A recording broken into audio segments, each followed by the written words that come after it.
Muito bem, chegamos ao 10º episódio do Diagrama. Meu nome é Rogério Lionzo e nesse programa eu conversei com o designer Adriel Nunes, que trabalha atualmente na Saatchi & Saatchi em Los Angeles. Ele falou sobre como ele conseguiu um trabalho na Thunder House, sobre as várias empresas que ele passou e também sobre os projetos recentes que ele fez pro rapper Emicida.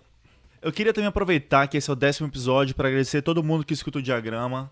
Foram 3 meses e meio até agora e a gente já tá chegando a 10 mil ouvidas. Então valeu demais para todo mundo que tá ajudando a divulgar o projeto. Isso ajuda muito, muito mesmo. Então vamos pro episódio? Bora nessa, vamos lá.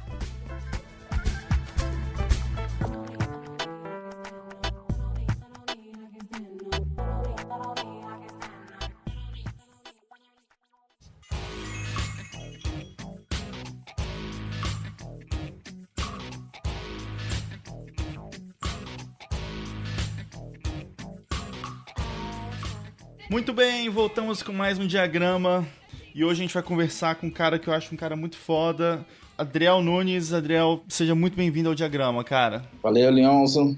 Primeira honra, cara, estar aqui falando com você. Muito obrigado pela oportunidade, cara. Pô, velho, valeuzão, cara. Mas vamos começar. Uma pergunta que eu faço pra todo mundo. Eu queria que você falasse como é que você começou a fazer design, como é que foi esse começo pra você? Cara, acho que como todo mundo, né? Meio clichê, assim. Você vai testando e errando, né? Mas eu sempre curti ilustrar. Sou de Santo André, então tinha cena muito forte de grafite lá. E engraçado, todo mundo dançava break e tal, e eu não sabia dançar, eu era muito ruim dançando. E aí, cara, toda crew tinha um cara que fazia um grafite. Como eu não sabia dançar, deram essa responsabilidade pra mim. Vai aprender a desenhar, mano.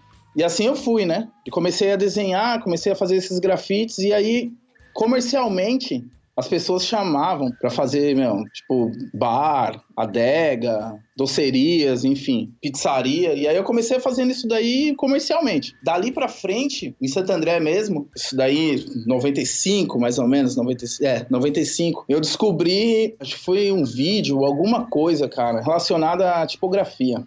Como eu fazia grafite, tinha, uma relação muito grande, eu falei, cara, quero ser tipógrafo. Nunca aprendi. Eu era muito ruim no grafite fazendo tipografia, nunca aprendi mesmo. Eu falei, porra, mas eu vou fazer isso, vou começar a pesquisar mais sobre isso, né? Tava ali com uns 16, 17 anos, mais ou menos. E assim eu fui. Fui tentar ver se tinha alguma faculdade relacionada, não tinha nada ali no ABC relacionado a isso. Nada. E eu acabei indo fazer faculdade, prestei na Metodista para letras. Nenhuma relação, né? Mas não, eu gostava de escrever também, porque tinha toda essa história. O grafite tinha muita história para ser contada, e eu achava naquela época que letras ia me ajudar pra caramba com isso. Acabei indo, passando na faculdade, mas nem fiz, cara. Assim, desencanei. Eu arrumei um projeto, na verdade, que era umas capas de jornal de bairro, cara. Tipo, tinha uns jornaizinhos de bairro. E um clube de uma outra cidade ali do lado, um clube viu e me chamou pra fazer uma ilustração da capa. Porra, e essa é até uma história que vale contar, né? Assim, eu fui pai muito cedo e eu tive que fazer uma escolha, né? Ou eu ia trabalhar com eletricidade, com eletricista, né? Eletroeletrônica, que eu me formei.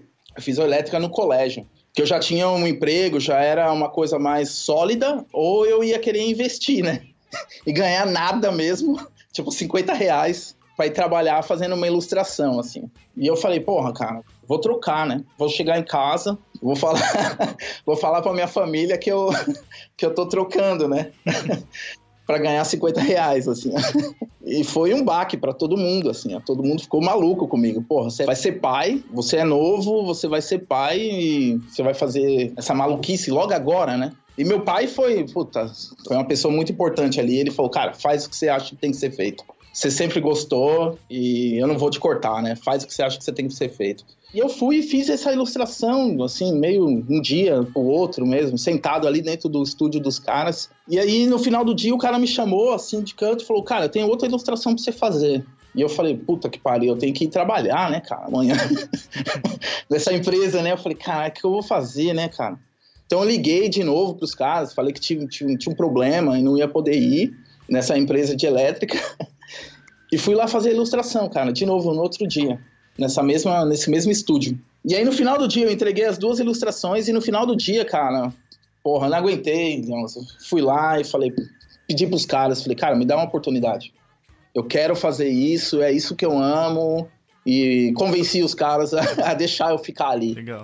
Assim, dali pra frente, né, muito CorelDRAW, não me matem, não me julguem, muito CorelDRAW. A gente fazia muita diagramação, né, tinha muito jornalzinho do clube, coisa, pô, isso aí é 95, 96, né, e o dono ali, onde que era uma equipe de, uma equipe de 3, né, na verdade, tinha ninguém. Aquilo começou a crescer, que a gente começou a ilustrar, a fazer, mano, fotografia. Era um espaço ali local, mas a gente começou a tratar localmente aquilo, atendendo bem, e começou a crescer. E a empresa cresceu bastante. A empresa chegou quando eu saí, com 36 funcionários, os caras tinham. 36 funcionários. E aí a gente já atendia o Ford, já atendia... Como eu comecei com eles ali, os caras deixavam só a criação comigo. Cara, só faz a criação da capa, só faz a criação...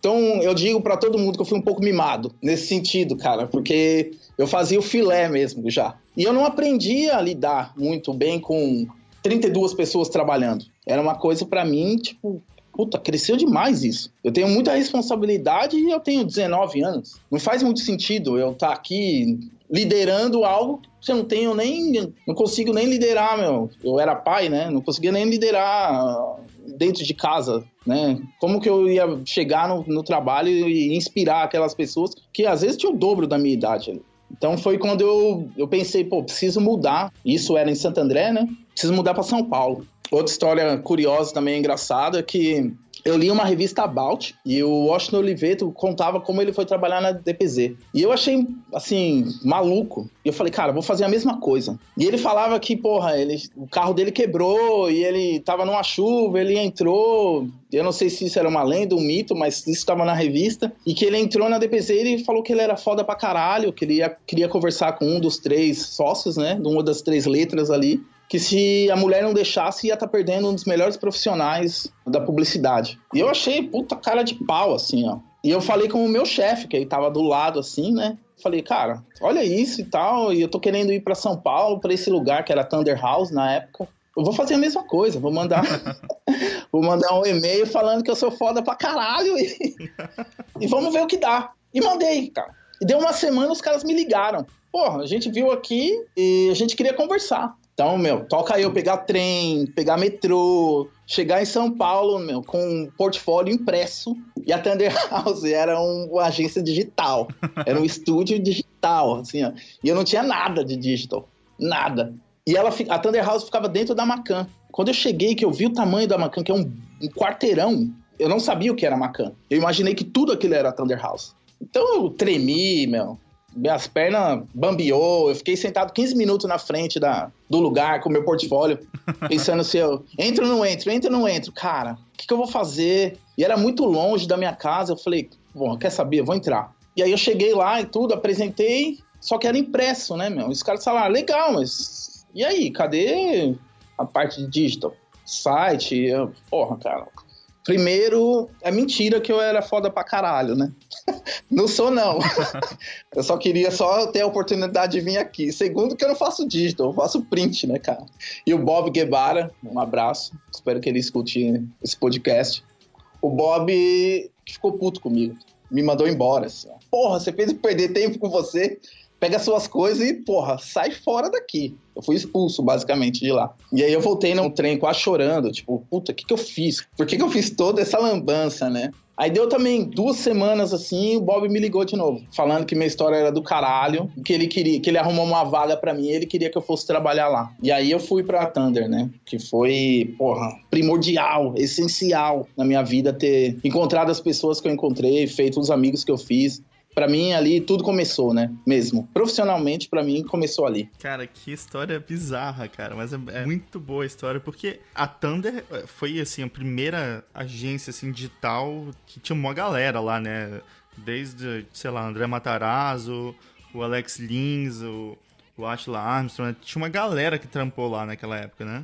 Maurício Pomelo, assim, eles... Pablo Marques também. Era uma equipe muito nova, todo mundo era muito novo ali. A internet era nova também, né, cara? Então, assim, era aquela vontade que todo mundo tinha, aquela falta de experiência que faz, às vezes, você se jogar e acertar ou errar, mas, sem compromisso, né, de um resultado tão, né, na hora ali, saca? Não tinha as métricas que tem hoje, né? Então, era muito mais experimental, né, cara? Sendo saudosista mesmo, foi uma época, de ouro pra mim, assim. E aí eu sentava ali, e dialogava com... Eu não tinha o mesmo background, né, que a galera tinha, assim, de trabalho mesmo, ou de referência, ou... Então eu sentava ali, assim, eu ficava uma antena, né? Pegando tudo que eles me passavam, tudo que eles falavam. E eu morava longe e eu não tinha carro. Então o que me dava, essa opção, né? De você ler livro dentro de um ônibus, de você... Às vezes a gente, por exemplo, tô morando em Los Angeles agora, é muito carro, né? Carro. Então você perde, né, esse momento, né? Eu tinha 2 horas do meu dia indo e 2 horas voltando dentro de uma condução, né? Dentro de um trem, dentro de um metrô, dentro de um ônibus. Então eu lia muito. Tudo aquilo que eles passavam. Porque, novamente, isso era 99, 2000, eu acho. A gente não tinha tanta referência, não existiam tantos blogs, não existia tanta referência digital, né, cara? Uhum. Você não tinha essa coleção tão farta hoje que todo mundo abre, vem. Então era muito o diálogo, né, cara? Você trocava mais informação, né? Você lia e conversava sobre aquilo com a pessoa, né? Você discutia mais, né? E acho que isso formou muito, assim, a opinião do que eu gostava e o que eu não gostava. Com referência no que os outros gostavam, né? Porque eu não sabia. Acho que ninguém sabia ali, na real, mas esse papo que a gente fazia, da hora do almoço ao mesmo do trabalho, era fundamental, assim, pra você se inspirar ou tentar fazer uma coisa diferente. E você ficou quanto tempo lá na Thunder? A Thunder tive uma passagem muito rápida. Foram, 7 meses. Porque nessa época, logo após, a gente teve a bolha, né? Uhum. Assim, os caras começaram a comunicar, né? Tinha um cara que trabalhava lá que era mais próximo aos números mesmo. E ele fez uma projeção que a Thunder ia demitir 40% das pessoas e tal. E num almoço que eu tava tendo com ele, ele comentou, falou, se você tiver alguma proposta, alguma coisa, começa a se mexer, começa a ver, porque a gente não sabe como isso vai ser. E aí, eu falei, é bom eu voltar às origens, né? Eu comecei a conversar com um pessoal de uma cidade ao lado de Santo André, que chama São Bernardo do Campo. E esses caras se tornaram amigos mesmo, até hoje. O Alex e o Maurício. E eles tinham um estúdio, cara, e eles faziam director. Eles faziam CD-ROM. Porra, os caras me chamaram e tal, falou, cara, a gente tem a GM, né, a Chevrolet como cliente. E a gente desmonta os carros e faz todo o processo para categorizar as peças e tal. E a gente monta um CD-ROM com isso, né? Então, concessionária, autopeças, os caras espetam esse CD-ROM lá e vê os códigos, né, das peças e tal. E a gente precisa fazer umas interfaces. E eu falei, tô dentro, cara. Já que a internet o digital vai dar uma caída, eu vou ficar aqui vou apostar no CD-ROM. E bombou, né, cara? Naquela época, todo mundo fazia CD-ROM, né, cara? Todo mundo fazendo director. E foi demais, assim. E aí, o que aconteceu? Sempre tinha as intros, né? As animações de intro, né? E aí eu comecei eu adoro animar também. Vou abrir um After Effects aqui, vou começar... Já faço um pouco no Flash, vou começar a fazer isso. E comecei a brincar com o After. E aí a gente começou a fazer uns projetos, alguns sites e tal, e eu comecei a usar um pouquinho de After pra dentro do Flash, trazer um pouquinho, né, do que eu fazia, né, materializava no After e trazia pro Flash e tal. E aí em um projeto, cara, eu terminei o projeto, assim, era um site e tal pra uma agência, e eu terminei esse projeto, era muita animação, cara. A gente fez 600, 700 frames de frame a frame de animação, assim. Eu terminei aquilo, subi, fiz o upload e mandei o link pro Dennis, pro Cisma. E ele tava na Lobo na época, que era um puta estúdio de animação, né? Era muito foda. Deu 15 minutos, cara, de novo, o telefone toca. Que era o Matheus, cara, da Lobo, me chamando pra ir fazer uma entrevista na Lobo. E, naquela época, cara, acho que, sei lá, todo mundo gostaria de trabalhar na Lobo, né? Todo mundo, cara. Ainda mais nessa época, né, cara, que tinha o Cisma, porque isso também era meio que no começo da Lobo também. Eles estavam começando a fazer muitas coisas que ficaram muito famosas, assim, no Brasil, fora, né? Até, tipo... Eu até lembro que depois, uma vez, lendo uma entrevista com a galera daquele filme 300, uma das inspirações dos caras do filme 300 era Lobo, assim, sabe? Tipo... É muito louco, né, cara? Dessa vez eu falei, cara, eu vou fazer a entrevista, nada de levar um portfólio impresso, né, cara? E o que é bizarro, assim, eu levei os disquete, cara. Você acredita? Era, tipo, cara, eu levei meu portfólio nos disquete, assim, ó. Tipo, surreal mesmo, bizarro, assim, ó. E aí eu falo, não, dá uma olhada nesse projeto aqui, e dava um disquete, né, pro cara e tal. Pô, e eu fiz lá a entrevista e tal, fui trabalhar com eles, e realmente era, caralho, era outra equipe que foda demais ter passado por ali, né, com eles. E aí o que eu fiz, cara? Eu comecei a trabalhar, só que o modo de trabalho para você fazer broadcast era completamente diferente de todos os outros processos, né? Internet, de print e tudo mais. E aí eu tinha que me reajustar. Mesmo eu gostando de fazer aquilo, e novamente, pô, era o início daquilo, né, também. Era o início forte mesmo de animação e tudo mais. Então não tinha tantos profissionais ali, né? Você não achava uma variedade tão grande de pessoas que faziam aquilo naquele tempo. E acho que por isso eu tive a oportunidade, né? E aí eu comecei a trabalhar e ver que o meu ritmo de trabalho não era tão bom quanto aquelas pessoas que estavam ali. Eu era mais designer mesmo, e menos animador. E eu comecei a sentir falta desse processo. Talvez por essa dinâmica maluca de eu querer experimentar e eu estar iniciando ali, apesar de fazer já um bom tempo que eu estava trabalhando, já fazia, nisso daí já devia fazer 6, 7 anos já. Eu ainda estava experimentando, vendo realmente o que eu queria fazer com a minha carreira. Eu vi que eu era um designer, eu era muito mais um designer do que um animador mesmo. E aí, após 7 meses, cara, eu recebi uma proposta para ir para o Rio de Janeiro, trabalhar no IBEST. E aí, assim, era uma maluquice, assim, ó, porque eu tava trabalhando com arquivos de, 1 giga para eu ir trabalhar com arquivos de 12K. Caraca. Fazer o caminho inverso. Só que no IBEST, o que eu tinha, né, porque eu já tinha feito isso lá atrás, que era conseguir coordenar, mesmo minimamente ali com a equipe pequena, mas eu já tinha coordenado uma galera, e por eu já ter feito web na Thunder, e continuava fazendo isso na Lobo, eu aceitei ir para o Rio e tinha uma equipe. O diretor de criação era o Rodrigo Davi e eu era mais ou menos um associate ali, né? Eu tinha a equipe ali. E foi muito bom porque a estrutura de portal, a dinâmica de portal, era muito similar à dinâmica que até hoje eu utilizo, né, de resolver problemas, né? Às vezes acontece algo no dia e você tinha que soltar aquilo no portal, né? Então você não tem tempo de você trabalhar com o layout como você gostaria. Então você tinha que resolver de uma forma mais rápida, de uma forma mais gráfica, de uma forma que você... infográfica, né? De você contar aquela história com o tempo que você tem. E eu falei, do caralho e tal, e vou fazer isso. Durante um tempo até, novamente, né? Eu experimentar algo a mais. Que no final da história vai fazer sentido o que eu tava tentando fazer. E aí, beleza. Passei pelo IBEST. Passei esse período no IBEST fazendo tudo isso, voltei para São Paulo, e voltei para São Paulo para trabalhar num lugar chamado Graphic Construct, que era um estúdio de moda. Mas que também nessa época tava bombando, né? Tava bombando. Até que tinha acabado de voltar de Nova York, tinha muita empresa de moda, São Paulo Fashion Week tava começando no Brasil. Então, eu fui ali, né? De novo, a Thunder abriu todas as portas para mim. Porque a Lobo via isso, da Lobo a Graphic Construct via isso. E, novamente, ali eu comecei a usar todos os skills que eu tinha aprendido até o momento, né? Porque era um estúdio, a gente fazia print, a gente fazia tudo, né? Ali, vídeo, tudo. Mas naquela época ali, 80% dos clientes era relacionado à moda. Então eu fui, entender muito mais de crop, fotografia, direção de arte mesmo. Eu fui experimentar essa outra parte. Também foi do caralho, uma equipe muito foda. Tive que aprender a programar um pouco nessa época, o que foi dolorido demais pra mim, porque eu sou péssimo fazendo código. Mas naquela época você não tinha um programador, né? Você mesmo layoutava, produzia e programava, né? Não tinha o X, programador, o front, o back, você ia fazendo tudo mesmo. Novamente, lendo o livro, né? Você não tinha tanto tutorial na internet.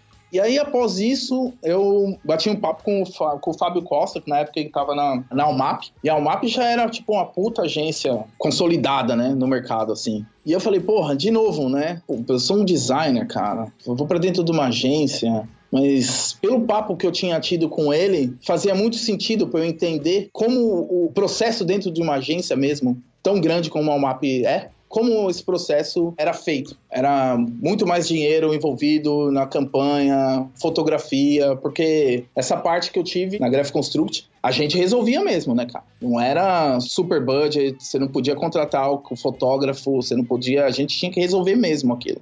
Na UMAP não, já eram campanhas e tal. E aí quando eu cheguei na UMAP, cara, eu não fiz nenhuma campanha, assim, nada. Eu só fazia projeto institucional, eu fiz o site da UMAP, eu era um designer dentro da agência, assim, ó. Eu não entendia nada do que as pessoas falavam, as pessoas não me entendiam. Cara, eu era uma pessoa estranha ali dentro, né? E você era o único designer lá, assim, ou tinha outras pessoas também que faziam mais ou menos o que você estava fazendo? Tinham, mas as pessoas, como já estavam ali há, 6, 7 anos, as pessoas já começaram a ter a mesma linguagem, né? Na época o Forest estava lá também, Eduardo Forest, ele que é um designer hoje, né? Mas ele já entendia a linguagem ali que eu vou chamar de comunicação, né, cara? Porque é isso que ele fazia, né? Ele fazia comunicação, ele tinha aquela parte mais gráfica, mas ele conseguia ter a leitura e eu não, eu estava resolvendo o problema de uma outra forma, né? Eu não queria vender o produto. E, pô, você fazer publicidade, você tem que vender o produto. Eu não conseguia me encaixar ainda. Acho que talvez pela idade, eu não conseguia entender o que eles queriam ali. Então, basicamente, eu era o único que estava fazendo o tipo de trabalho que eu fazia. Uhum. E eles contratavam muitos freelancers, muitos estúdios, eles chamavam muita gente, assim. E aí eu comecei a ver, eu falei, cara, se eu montar um estúdio meu, talvez eu consiga freelar para dentro dessas agências, essas áreas. Eu vou tentar. E aí peguei um projeto da própria UMAP para abrir o estúdio e voltei para Santo André numa estrutura bem pequena. Tive a sorte de encontrar uma galera nova, assim, mas extremamente pilhada, que eu brinco, né? Tava todo mundo soltando pipa na rua, né, meu? Eu saí pegando todo mundo ali, joga fora essa lata de linha, vamos fazer layout aqui comigo. E a galera muito, assim, morava próximo, era um lugar pequeno, mas era muito família, né, cara? Aquele lance... Sabe, você conhecer a mãe da pessoa, você conhecer o pai, deles irem ali conversar e tal. E era uma sala bem pequena e todo dia a gente era primordial, assim, ó. Tinha que trabalhar sem tênis, cara, de meia só. Você não podia trabalhar de tênis lá dentro. O que te dava um puta conforto. No início todo mundo estranhava, depois ninguém mais aguentava usar tênis. Você se sente muito mais próximo, cara. É uma coisa muito boba, mas você poder tirar o tênis... Trabalhar sem tênis, cara, o dia inteiro é um puta conforto. A não ser que esteja muito frio e você não tenha um aquecedor. Mas do resto, cara, é muito bom. Eu falo isso porque até hoje, quando eu converso com os caras falam isso pra mim. Cara, que saudade que eu tenho de trabalhar sem tênis, saca? E a gente começou a fazer uns projetos, de novo, codando e resolvendo tudo ali. E um estúdio, cara, um dos sócios da Graphic Construct mudou pra Barcelona. E o cara começou a representar a base em Barcelona. Então eu comecei a fazer 90% dos meus projetos para fora, assim. E ele tinha um espaço, ele fazia meio com uma curadoria de arte em Barcelona. Ele iniciou meio tentando vender uma cena de design brasileira em Barcelona, assim, ó. Porque as pessoas lá naquela época, ainda associavam o Brasil com o carnaval, né? E aí o Vitor, por ter trabalhado com moda e ter, contato com fotógrafo, com a galera muito foda da época, assim, ele queria levar, né, toda a visão que ele tinha de lá do Brasil, né, pra fora, pra Barcelona, assim, ó. E foi do caralho, assim, ó. Foi muito bom. Especialmente, eu acho, porque pra gente o euro era muito... 4 vezes devia estar naquela época o valor do euro versus o real. E para eles também, né? Porque se tornava uma puta qualidade com um valor mais baixo. Pra gente, um valor alto. Ainda continuava um valor alto pra gente. Então, a gente começou a trabalhar muito, assim. O fluxo era muito grande de projeto e tal. E a gente fazia muita coisa que eu me orgulho de ter feito ali. Que foi muito bom, assim.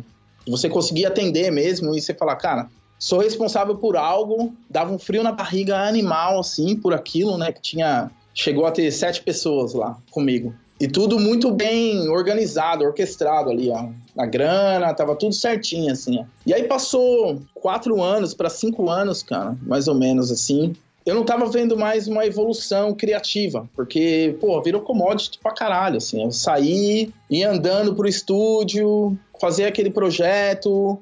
E eu pensava sempre nisso, que a galera tava comigo desde o início, mas se eu perdesse 2 pessoas, né, se saísse para outra agência ou para outro estúdio, o que for, eu ia ter uma grande dor de cabeça para repor, porque era algo muito pequeno num bairro de Santo André. Nem no centro era, né? Era num bairro. E eu comecei a pensar muito sobre isso. E aí eu falei, quer saber, cara? vou voltar para São Paulo de novo, só que eu vou fazer um esquema que eu possa levar toda a equipe, de uma vez, assim. E aí eu fiz isso. Eu fui para um lugar e, trouxe toda a equipe. A gente ficou uns 6 a 8 meses também fazendo essa transição. A equipe ficava em Santo André e eu ficava na agência e tal, eu fazendo toda essa transição, até todo mundo vir. Depois de, um ano mais ou menos que deu toda essa transição, eu recebi uma proposta para ir para Nova York. Que aí é outra parte da história, cara, que mudou tudo novamente na minha vida.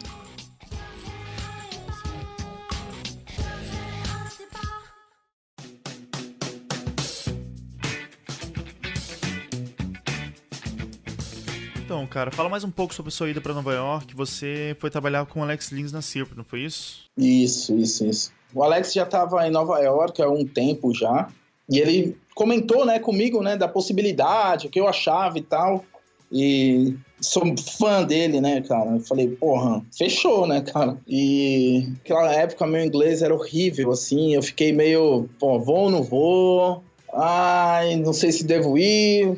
E aí foi que o Eric entrou. O Eric falou, cara, aprende inglês aqui, cara. Vem pra cá. Pensa que você vai fazer um intensivo. E eu falei, que puta que pariu. Fechou, cara. Falei que era minha noiva na época, né? Falei, cara, vambora. Vamos pra lá e vamos recomeçar, né? E a Syrup, ela tava fazendo um processo de transição, assim, ó, que eles foram vendidos na época. Antes eles eram mais um estúdio de design mesmo. E quando eu cheguei, após 6 meses, eles estavam começando a se vender como uma agência. Uhum. E aí eu falei, porra, mais uma vez, né, cara? Será que eu vou ser um corpo estranho aqui? Porque eu tô indo para um estúdio de design, porque eu fico confortável fazendo isso. E mais uma vez isso está se tornando uma agência, né? Mas eles tinham o DNA deles, eles nunca perderam, né? Obviamente eles queriam ter toda essa parte de campanha e tal, mas o DNA deles, criativo e visual, era o que ditava, né? Uhum. Tinha muito essa pegada bem de design mesmo, assim, né?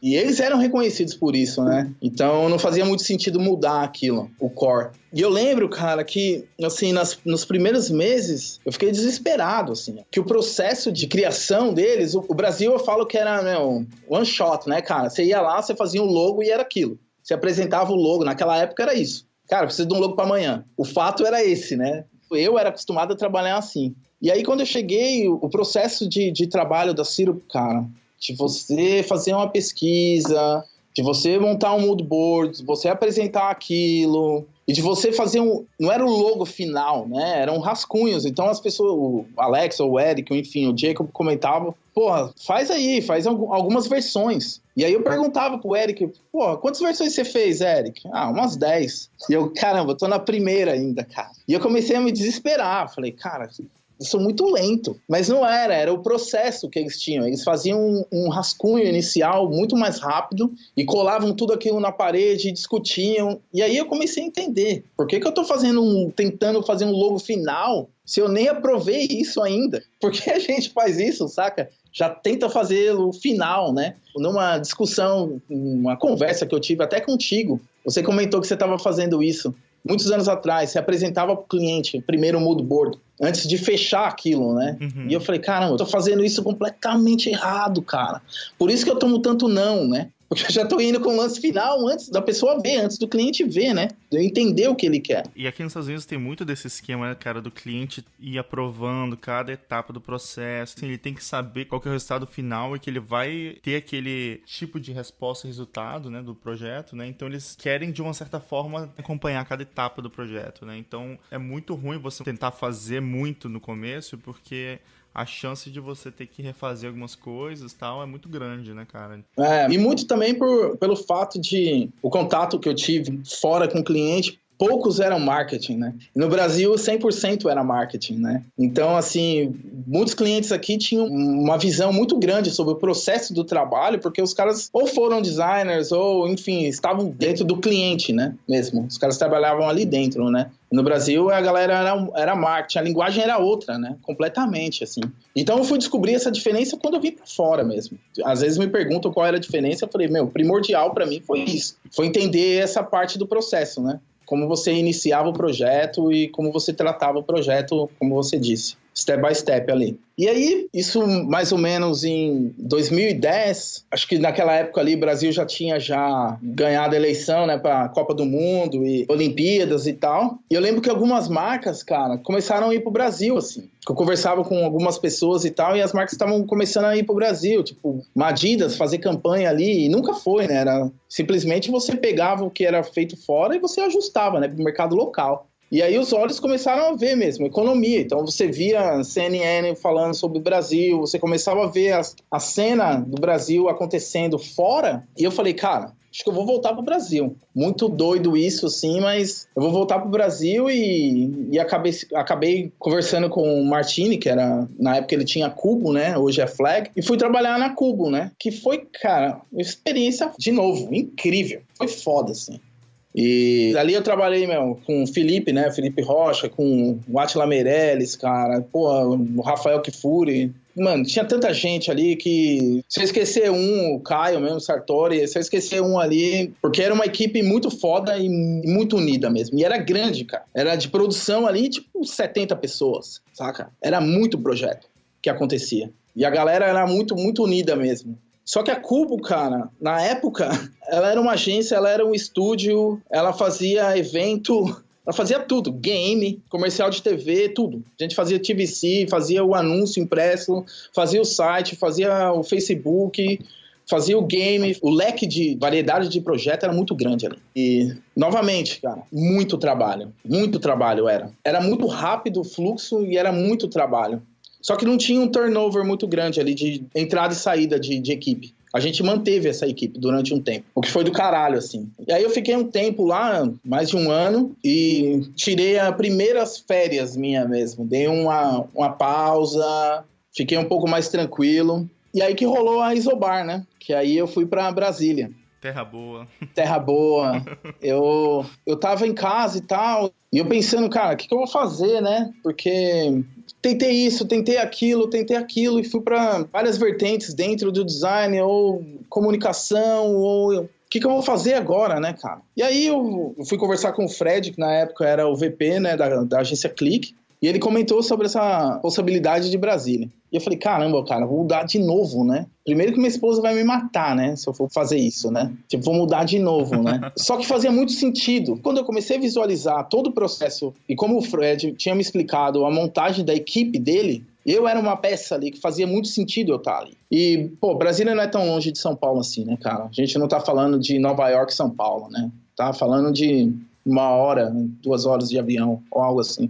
Então eu ia toda segunda-feira, eu voltava para Brasília, e toda sexta-feira eu voltava para São Paulo. Fazia uma reunião na segunda-feira em São Paulo, à noite eu voava para Brasília de novo. E foi muito bom, assim, para eu entender o outro lado da moeda, né? Para entender, às vezes, o quanto a gente reclama, mas dentro de uma estrutura você tem que pensar em vários fatores, né? Não é somente se o layout ali vai ficar dentro de uma estrutura corporativa, não é só isso, né? Se o layout está bom ou ruim, né? Existem vários outros fatores que você sentado ali dentro da sala fazendo apenas o layout, você não consegue visualizar, né? E eu falei, cara, o meu sonho de ter a base um dia vai retornar, né? Eu sei disso. Sempre soube disso. Eu falei, porra, eu vou utilizar isso daqui como, a minha universidade, né? Pra entender mais, pra eu ver toda essa parte do business ali por trás. E, de novo, foi do caralho mesmo. Era uma conta muito grande, cara. O Banco do Brasil, cara. Ela era muito mais travada mesmo, mas a quantidade de projetos era também muito grande. E você tinha que discutir sobre vários produtos, né? Que influenciam em várias classes sociais, vários tipos de perfis. O que me fez também pesquisar muito sobre isso, né? Ali dentro do Brasil. De novo, às vezes eu trabalhava para moda, aí você imergia, sabe, no mundo da moda, né? Você só fazia pesquisa para aquilo, né? Aí ia trabalhar na MAP, Volkswagen ou Audi, você só emergia naquele mundo, né? E aí você trabalhando para o banco, você começa a ver produtos diferentes, necessidades diferentes, pessoas diferentes, classes sociais diferentes. Então você tinha que começar a ter uma linguagem que se adequava. Isso é bem legal, né, cara, do design, assim, que a gente acaba tendo que pesquisar sobre várias áreas diferentes, né, cara? E entrar naquele mundo para entender ele muito bem, para conseguir resolver o problema para aquelas pessoas, né? Não, total. E acho que isso que motiva, na verdade, assim, que eu comecei a entender, né? Que era o que me motivava mesmo. Primeiro, não era fazer a mesma coisa todo dia, né? Que senão eu teria parado lá na elétrica, né? No começo da conversa, né, cara? Se eu quisesse fazer a mesma coisa todos os dias, eu tinha virado eletricista. Mas eu não queria aquilo. E fazer toda essa pesquisa faz você melhorar mesmo ali como pessoa, faz você ter visões diferentes, né? Você começar a ficar um pouco mais aberto para as coisas. Então foi do caralho, assim. E outra, cara, você é de Brasília, né, cara? Você sabe, assim. Cara, eu fui extremamente bem recebido. Era algo, assim, bizarro até. Eu falava, caralho, cara, eu saí de Santo André, mas eu cheguei em Santo André, saca? Porque as pessoas pareciam que me conheciam há tanto tempo. E aí eu comecei a ver como o ritmo de Brasília era de trabalho. Todo mundo trabalhava pra caralho, mas o ritmo era muito mais família também. E aí eu me senti muito ali em Santo André. Me senti muito ali, eu novamente com o pé na meia, né? De meia ali, trabalhando, né? Eu falei, pô, isso aqui é... E eu tinha um contrato, que era um contrato na época de 12 meses, que ia se estender para 18, mas eram 12 meses. E aí eu fui ter o segundo filho, né? Minha esposa ficou grávida e a gente decidiu ter o segundo filho, mas eu queria voltar, porque o Brasil já estava... A economia já estava caindo bastante, assim, ó. Os projetos já estavam começando a ficar um pouco mais difíceis de vender. O cliente principal, né? Que é por isso que eu estava ali em Brasília, que era o Banco do Brasil, podia ou não podia renovar o contrato. Então, a minha posição ali, ela não era tão consolidada, né? E aí eu comecei a me mexer, né? Para voltar, né? Para fora do Brasil. E aí foi quando eu me deparei, cara. Quando você vai fazer o seu portfólio. Essa parte é cruel, cara. Quando você começa a juntar as suas coisas e você começa a ver e falar, cara, ferrou. Eu não vou arrumar nada, né? Com isso aqui, nada. Assim, ó, não adianta nem eu colocar porque eu não vou arrumar nada. Em todas essas etapas que eu passei, Ciro, Cubo, Click, eu nunca deixei de fazer os meus projetos pessoais. Nunca parei. E esses meus projetos pessoais, eles não necessariamente estavam relacionados a design, a graphic designer, né? Que era o que eu trabalhava, na verdade. Eu tinha projeto, cara, que eu gostava de fazer desenhar alguns produtos, fazia algumas... Eu gostava de desenhar roupa, tênis, móveis. Eu gostava de fazer... Isso é uma parte que quem trabalhou na base lá sabe, né? Que eu era maluco por isso, fazia isso 1, 2 horas por dia. Eu parava para fazer isso lá. E aí eu falei, cara, acho que a única coisa que eu posso fazer é me empenhar mais nos projetos que eu tenho essa paixão mesmo em fazer. Que talvez isso me dê um portfólio um pouco diferente, né? Do que as pessoas estão habituadas a ver. E aí eu comecei a colecionar aquilo e dar uma olhada. Eu tinha alguns clientes e tal, que eram clientes menores, mas que faziam, por ser menor, né? Você tinha uma abertura maior, né? Para propor, enfim, para experimentar e tal. Então eu comecei a fazer isso novamente. Quando eu voltei para São Paulo, minha esposa teve o Luca, né, meu segundo filho, e eu fiquei em casa ali um tempo, e eu comecei a tocar todos esses trabalhos, né, com alguns clientes. Foi aí que me deu, acho que, algo um pouco mais fresh, né, para eu poder voltar, né, a botar a mão na massa, vamos dizer, né, cara, que era o dia a dia mesmo ali de layout, porque faltava aquele ritmo, né. E aí eu peguei, depois de um tempo já, que eu já tava com aquele ritmo, eu voltei a fazer um freela, quando a gente até se encontrou em Nova York, da última vez que eu fui. Eu fui fazer um freela com o Alex na Again, né? E foi ali, cara, que eu passei 3 meses, né? O verão todo ali em Nova York, foi ali que eu falei, cara, tô decidido, é isso que eu quero. Eu quero sentar, eu quero fazer, realmente eu quero produzir algo que eu me sinto confortável em fazer. E ali com o Alex, né, meu? Era outro, novamente, né? Outro processo, era mais próximo. E além de ser um amigo, né? E aí eu falei, cara, preciso voltar. Preciso sair, preciso fazer algo. E aí um dia eu estava conversando com o Douglas Alves. Beijo, Doug.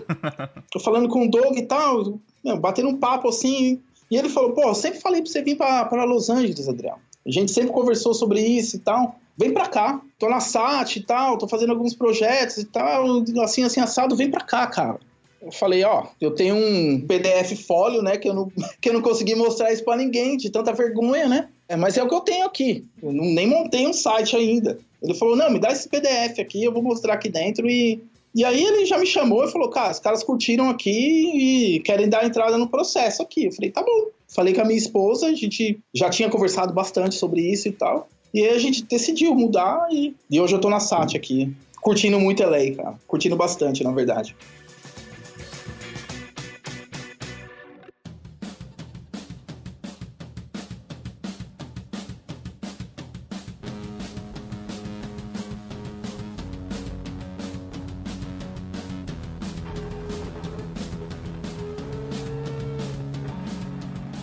Então, cara, eu queria conversar com você sobre alguns trabalhos que você fez. Acho que você tem uma diversidade muito grande de coisas, né, que você já fez, mas tem um projeto que me chamou muita atenção, porque além das coisas normais de design, né, de marca, site, tudo, também tem uns produtos. Então eu queria que você falasse sobre um trabalho que você fez pra Essinter. É assim que fala o nome da empresa? Isso. Então, como é que foi isso, cara? Cara, a Essinter, né, também de um cliente amigo, Marcelo, a gente se encontrou casualmente, assim, entre dois amigos e tal. E ele tava comentando sobre a marca dele e tudo mais. E ele queria fazer um logo, apenas um logo, assim. Eu falei, pô, pegar um logo pra fazer, né, cara? Só um logo meio... E eu marquei uma reunião com ele e a gente sentou pra bater um papo, assim, e aí casou muito rápido, assim, as ideias, a forma que ele acreditava. Primeiro que eu tenho que explicar que a Essinter, ela vende mobiliário corporativo, né? E ela faz sala de reunião, lobby, enfim, cadeira, mesa, mas da parte corporativa.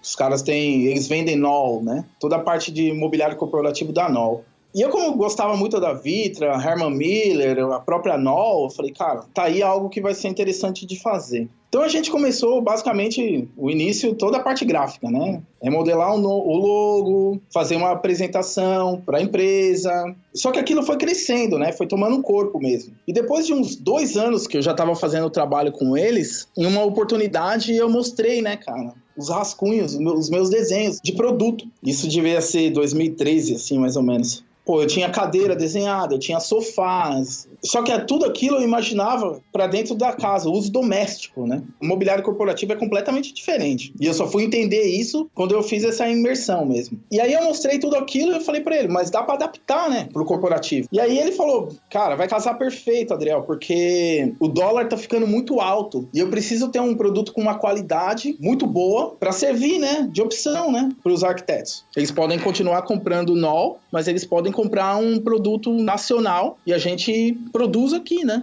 Ele já tinha uma experiência maior. Ele vendia, mas ele já tinha uma experiência de processo de produção. Eu tinha o processo, vamos lá fazer, né?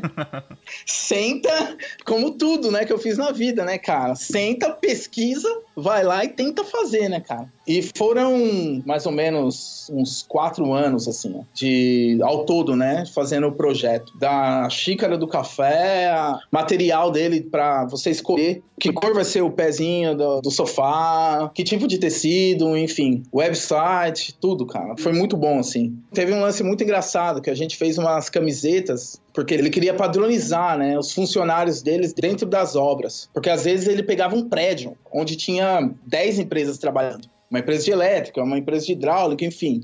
E ele queria padronizar os funcionários dele com aquele uniforme. Eu desenhei e o cara adora meio German design, assim. O cara, ele puxava muito sempre, assim, a referência. E aí eu fiz todas essas camisetas e tal. Uma camiseta para o encarregado, uma camiseta para o cara que era montador ali e tal. E aí um dia ele me liga, cara, falando, olha, a gente vai ter que refazer a camiseta de uma forma mais simples, cara, e mais barata. Falei, porra, por que, Marcelo? Ficou barato e tal. Ele falou, o lance é que os caras estão usando a camiseta pra ir pra balada, cara. E no outro dia os caras não estão vindo com a camiseta, tá ligado? E aí, depois de 2 semanas, eles falam que a camiseta rasgou. E eles estão pedindo outra camiseta. Então a gente tem que fazer uma versão simples da camiseta, cara. Tira esses lances que você fez aí, que era tipo uma puta impressão massa, assim. Ó. O cara falou, não. Faz uma coisa lisa aí, mais simples, saca? Porra, eu comprei uma camiseta do Paul Smith, saca? Pra abrir, pra ver o corte, saca? Cara, não. Vamos fazer uma coisa mais simples e não precisa de tanto.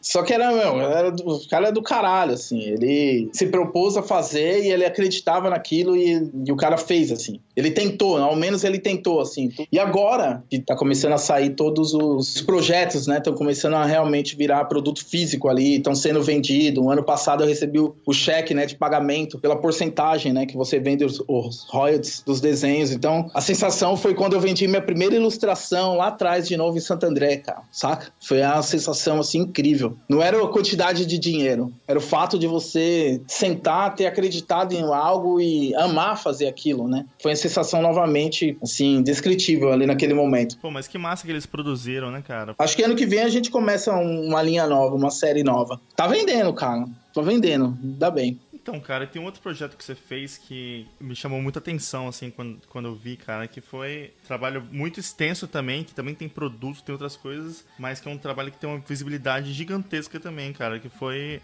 as coisas que você fez pro Emicida. Você pode contar um pouco sobre esse projeto, o processo e tudo? Cara, também fazendo um link, né? Porque esses projetos que a gente tá batendo um papo aqui, ele vai do logo, né? Do processo criativo ali da marca mesmo, até os produtos, né? E aí, no início do nosso bate-papo, eu comentei sobre todos esses lugares onde eu trabalhei e todas essas disciplinas onde eu tive essa curiosidade, né? E aí eu fui aplicar agora isso. Então eu já tô com 22 anos, eu acho, 21 anos, 22 anos trabalhando. Recentemente que eu tô podendo aplicar isso. O que me deixa, extremamente feliz mesmo. Momento ótimo da minha vida é poder fazer isso, porque eu tô conseguindo usar as ferramentas que eu aprendi, né? Durante todo esse processo. O que parecia extremamente desconexo, não tinha conexão nenhuma uma coisa com a outra, mas quem me conhecia lá de trás, eu sempre falava isso, né? Que todos esses caminhos iam me fazer chegar ao objetivo final, que era exatamente isso, né? Desenhar os produtos, desenhar algo de fora a fora, assim. E o Emicida eu conheci através do Marcelo Lima, que é um amigo meu também. O Marcelo fazia as coisas pra ele e tal. E ele não ia conseguir atender o Emicida naquele CD. E a gente marcou uma reunião, né, cara? Eu falei, pô, sou de Santo André, morei em São Mateus, que é a zona leste de São Paulo. Tive meu contato muito grande no início ali com o rap. Porque fiz grafite, porque gostava de dançar o break e vai ser do caralho reviver isso, né? Nunca parei de escutar, né? Vai ser do caralho reviver isso, né? Foi uma puta surpresa, assim, também ter conhecido o cara, porque é uma pessoa extremamente inteligente, extremamente antenada, discute muito, assim, fora tudo que ele tem, né, de bagagem também, discute muito sobre design mesmo em si. A gente, 15 minutos eu conversando, eu fui lá pra fazer a capa do CD apenas. Cara, não deu 15 minutos, ele falou, esquece a capa de CD, Adriel. Esquece, cara. Você vai ter que pensar no big picture mesmo do projeto mesmo, né? Ele falou, você vai ter que trabalhar com o ilustrador para fazer a capa, enfim, com a galera para você dar essa coordenada e você tocar a visão mesmo do projeto gráfico, né, todo. E aí eu sentei, cara, nisso, eu comecei a mapear, todos os touch points que eles tinham, assim. Eu fiz um roadmap mesmo de entrega, todos os touch points e como a gente ia conectar aquilo tudo, né? Pra ter uma mesma linguagem. E foi demais, assim, foi do caralho, assim, você vê e tipo, minha mãe vê aquilo e me ligar, né? E ela começar a entender o que eu faço, né? Depois de 20 anos, né, cara? Porque eu sei, ela me pergunta e você fala, pô, desenho, né? Que é um pouco mais rápido dela assimilar, né? Deu 1 ano de projeto, mais ou menos, Rogério. Deu 1 ano de projeto. E a gente foi fazendo conforme a demanda, né? Pausado em cima desse roadmap, né? Porque tinha o lançamento de produto, tinha camiseta, boné. Você chegou a fazer até uma fonte pra ele, não foi isso? Foi uma fonte, fiz uma fonte, porque nesse projeto, quando a gente começou a discuti-lo, ele começou a ir pra fora do Brasil, né? Naquela época, assim. Começou a divulgar a marca dele, Emicida, fora do Brasil. Indo pra Europa. Começou na África, né? Toda a concepção, e ele depois foi pra Europa, enfim. E aí eu comecei a questionar, né, cara? Pô, fonte, você compra a fonte, qual o uso dessa fonte? Puta, quantos acessos esse cara vai ter no site dele? Então era muito mais fácil naquela época eu desenhar a fonte pro cara e a gente, de uma forma legal, a gente tá calçado, do que realmente eu comprar uma fonte. Fora que era do caralho, né? Eu ter a oportunidade de fazer isso, né? Sentar lá, ter um tempo pra fazer a fonte. De novo, foi puta experiência massa, assim. Eu vejo vários erros naquela fonte hoje, mas quem nunca, né? Quem nunca, né? É muito legal a ideia de um músico, de um rapper ter uma fonte pra toda a comunicação dele, né, cara? Sei lá, anúncio de um show, CD novo, tudo isso, só de ter a fonte já une todas as peças, né, cara? Cara, foi demais, assim. Teve um dia, um sábado, que eu tava em casa e ele me mandou uma imagem no WhatsApp ou algo assim. Falou, Adriel, se liga nisto, cara. E aí ele tava indo fazer um show, cara, em Olinda, não lembro, cara, Recife, enfim. Mas eles pegaram a fonte, cara, e eles refizeram, porque assim, só tinha o logo ali até então, não tinha fonte mesmo. E eles refizeram as outras letras, cara, e eles escreveram Família Emicida, o rap é aqui, algo assim, uma frase, com a fonte. E os caras usaram, cara, a fonte, usaram o tratamento. assim, os fãs, cara, fizeram uma faixa, assim, ó. E aí, estavam recebendo ele no aeroporto, assim, ó. E aí, ele, na hora que ele viu, ele falou, caralho, a Adriel vai pirar nisso, né, cara? Então, o cara tirou uma foto, me mandou, saca? Foi do caralho, assim, eu tenho guardado. E teve a gente começou a fazer várias visualizações e versões, né, da capa de CD dele, como aplicar, né, o crop e tal da imagem, que foi uma ilustração feita pelo André, do Black Madre, né, o André Maciel. E eu tava fazendo o crop ali, né, da ilustração, né, como ia ser e tal. Resolvi fazer um crop, que eu já tinha conversado com ele já no início, que era um crop meia face, assim, só deixar a meia face dele, né, pra contar a história toda do lado. Eu vou até revelar isso aqui, né, porque todo mundo acha que eu fiz aquilo de propósito, mas não fiz aquilo de propósito. Uma artista chamada Carminho, de Portugal, ela tirou uma foto, cara, em cima, com a face do Emicida, né, com o rosto dele ali, aquele meio rosto em cima do meio rosto dela.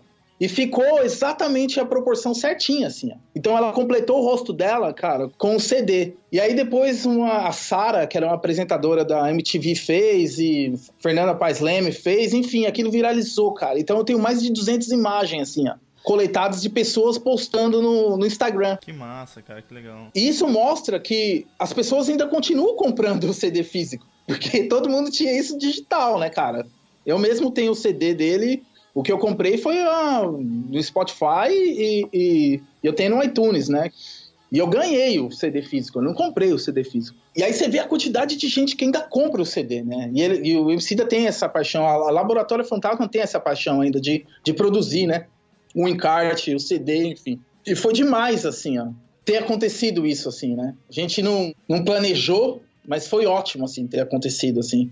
Isso mostrou, assim, a força mesmo que as redes sociais tinham, assim. E esse projeto acabou levando para um outro projeto também de rap, né? Mais ou menos na mesma linha, né? Que foi o projeto do Rael. Como o Rael faz parte também, né, da Laboratório Fantasma, eu tinha desenvolvido todo esse processo, né, com o Emicida. E o projeto do Emicida, o sprint inicial foi mais curto. A gente tinha algo muito mais rápido para ser entregue. Mas o projeto total, ele foi mais longo, né? O projeto do Rael, a gente já teve um tempo um pouco maior inicialmente, né, para fazer. E já tinha todo o histórico, né, com o projeto do Emicida. Eles entenderam o meu processo, né, minha forma de trabalho, de novo, né. Eu não sei como eles esperavam, mas eu tava fazendo o step by step que eu aprendi aqui, né. Você fazer o mood board, você fazer a reunião, fazer uma audição, sentar lá. Eu fiz isso com o Emicida também. Você sentar, escutar música, ele te explicar o porquê que ele fez aquela música, ou se tinha algo que ele considerava muito importante dentro daquela estrofe, ou enfim. E te dava uma puta bagagem, cara, uma puta história, saca? Pra você fazer o projeto. Então eu sentei também, fiz isso com o Rael, e aí no projeto do Rael a gente definiu que a gente ia trabalhar com uma fotografia. Então deu pra fazer a direção de fotografia antes. Então a gente trabalhou com um puta fotógrafo, que era o Jorge Bispo, que também foi do caralho, o trabalho dele em si, fotografia muito boa. E aí a gente lançou o CD e, puta, novamente, cara, o Zanca fez o primeiro clipe dele, do Rael. E eu, enfim, conversando com ele no Facebook, ele falou, cara, eu tive acesso aqui a um documento que você fez inicialmente, e o clipe eu utilizei mais ou menos o início, né, do projeto gráfico linkado ao seu projeto e tal. E eu achei, porra, demais isso, assim, tipo, assim, ele ter feito isso. Ele não precisava, né, mas ele teve todo o cuidado de, primeiro, me contar, né, e segundo, de utilizar, né, aquilo. Ele não precisava, né.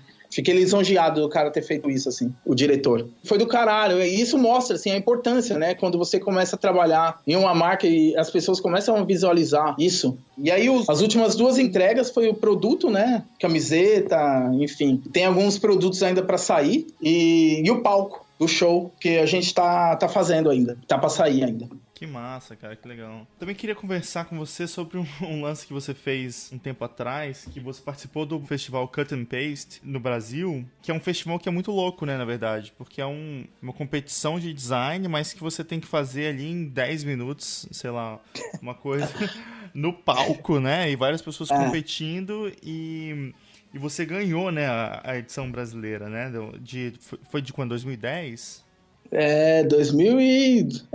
12, eu acho. 2012. Alguma coisa assim, né? 2012, eu acho. Então, como é que foi essa história, cara? Essa época eu tava ali na Flag, né, na Cubo, tava fazendo um projeto com o Martini, e ele comentou, né, que tinha esse festival, me contou meio ali. E tinha o André, que era o André Rosmeister, que era o lead, né, da área de 3D na Cubo. E a gente conversou, tinha que ter uma pessoa de 3D e uma pessoa 2D, né, um graphic design, um ilustrador, enfim, e uma pessoa de 3D. Essa era o time, né, montado sempre.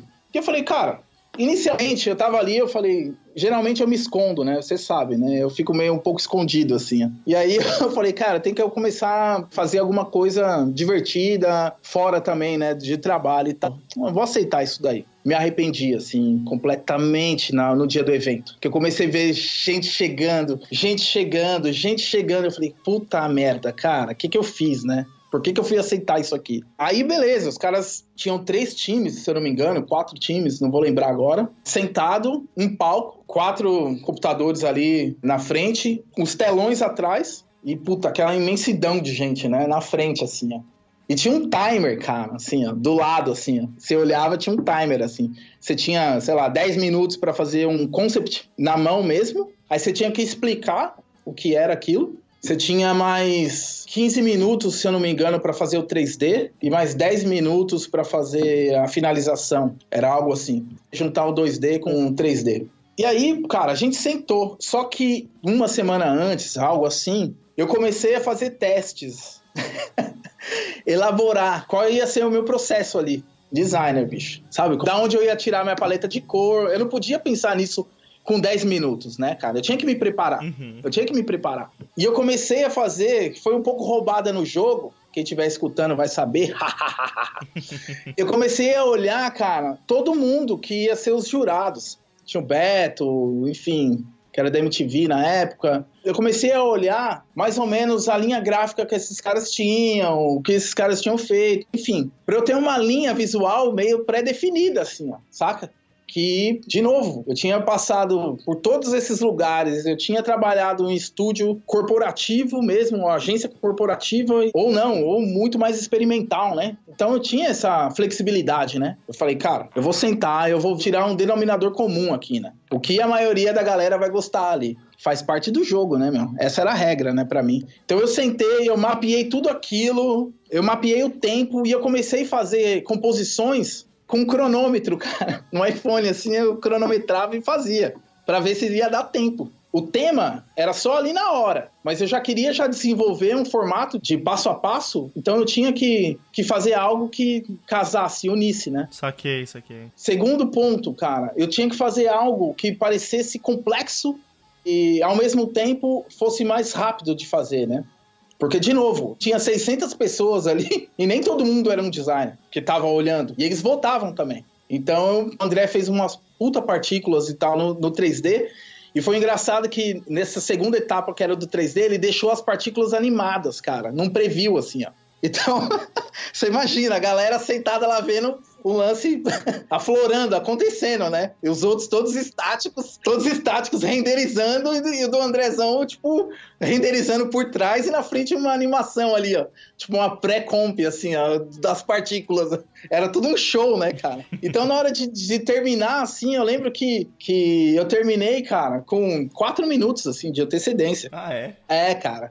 Foi muito mais rápido, assim, ó. Porque eu já tinha treinado tanto, feito tanto, cara, que quando eu cheguei lá, tava lá, né? E foi engraçado que eu tava explicando, na primeira etapa, eu tava explicando o conceito pros jurados e ali a plateia, todo mundo, o público que tava ali. E aí eu falei algo muito simples, assim, bem simples mesmo, rápido, assim, tipo 20 segundos de explicação. Não foi muito. E aí no final, cara, eu não vou lembrar quem que tinha vindo falar comigo e tal, que comentou, falou, cara, na hora que você explicou, eu achei o conceito tão besta, tão simples, saca? E aí, na hora que vocês fizeram acontecer, a gente, caralho, velho, a gente precisa de 3 semanas pra fazer isso. Os caras fizeram isso em 15 minutos, tá ligado? E aí o cara, pô, tô abismado, saca? E aí eu comecei a rir, eu falei, porra, cara, eu faço isso todo dia, né? Eu tenho que vender, eu tenho que sentar ali, meu, mostrar o deck, vender aquela ideia e muitas vezes eu quis ser inteligente demais, né? E aí o outro lado não conectou, achou que não tinha nada a ver com o público dele. Enfim, eu não estava vendendo um livro, saca? Eu não podia falar como um livro. Eu tinha que ser mais didático, né? Então a minha explicação ela foi muito mais didática, né? Ela foi muito mais rápida. A execução não. A execução daquilo eu não precisava ser didático, porque as pessoas iam conseguir conectar com a explicação. Então eu tenho isso muito no meu trabalho, assim, ó. Na hora de eu explicar a ele, cara, eu tento ser o mais simples possível, saca? O mais direto possível. Eu não quero ser a pessoa mais inteligente pra explicar aquilo ali, não. Mas na hora de eu fazer, cara, aí eu quero botar pra fuder mesmo. Aí eu quero pirar. E com a explicação simples, as pessoas acho que fingem que entendem, né? E deixa você fazer. Não, vai aí, cara, vai aí, faz aí. Acho que foi uma das coisas que eu aprendi que, porra, mudou um pouco, assim, a minha personalidade de trabalho, então.